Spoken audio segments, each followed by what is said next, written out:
সদ্য সাবেক প্রসিকিউটর সাইমুম রেজার বিরুদ্ধে চট্টগ্রামের রাউজানের সাবেক এমপি ফজলে করিম চৌধুরীর পরিবারের কাছে ঘুষ চাওয়ার অভিযোগ তদন্ত করবে ট্রাইব্যুনাল।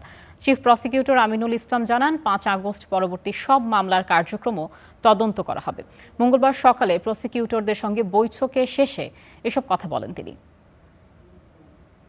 তাহলে সব মিলে আমারটা যেহেতু ওনার ব্যাপারে আমার একটা এক্সপেকটেশন থাকবে যে এক এক্সপেকটেশন থাকবে। প্রসিকিউটর হয়েও এভাবেই চট্টগ্রামের রাউজানের সাবেক সংসদ সদস্য ফজলে করিম চৌধুরীর পরিবারের কাছে ঘুষ চাওয়ার অভিযোগ সদ্য সাবেক প্রসিকিউটর সাইমুম রেজা তালুকদারের বিরুদ্ধে।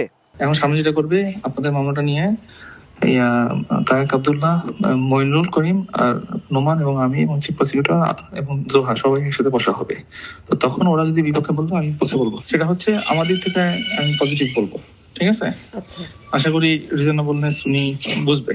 কয়েক দফা ফোন কলে বলতে শোনা যায়, মামলায় খালাস পাইয়ে দেওয়ার বিনিময়ে দিতে হবে 1 কোটি টাকা। এছাড়া কয়েকজন রাজনৈতিক নেতাকে দিয়েও চিফ প্রসিকিউটরের কাছে সুপারিশ করার পরামর্শও শোনা যায় ফোন কলে। আমি জানি না আপনারা এখন কি, আমি কি আসলে আপনাদের থেকে কোনো পার্ট টাইম যাবো কিনা, না একবারই পরে যাবো, কোনটা ওয়াইজ হয়, কোনটা হলে বেটার? এগুলো কাজ হয়ে যাওয়ার পর হলে বেটার হয় না?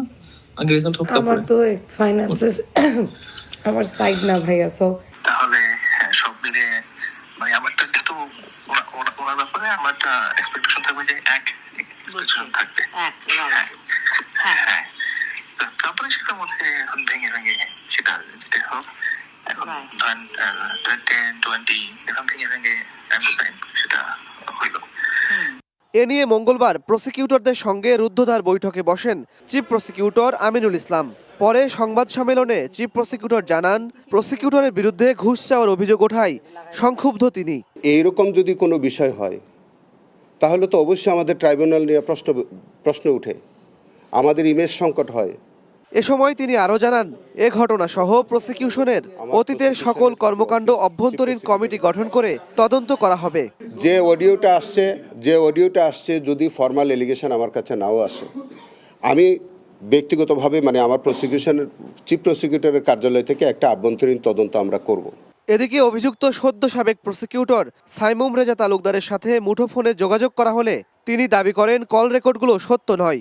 আইনানুগ ব্যবস্থা গ্রহণের কথাও জানান সাইমুম রেজা।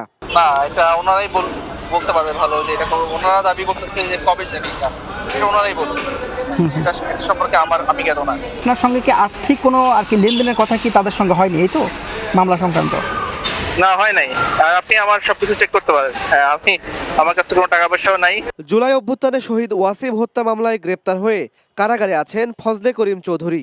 ট্রাইব্যুনালে 5 আগস্ট পরবর্তী সকল মামলা পুনরায় পর্যালোচনা করার জন্য চিফ প্রসিকিউটরের কাছে অনুরোধ জানিয়েছেন আসামি পক্ষের কয়েকজন আইনজীবী। ইমন মাহমুদ, স্টার নিউজ, ঢাকা।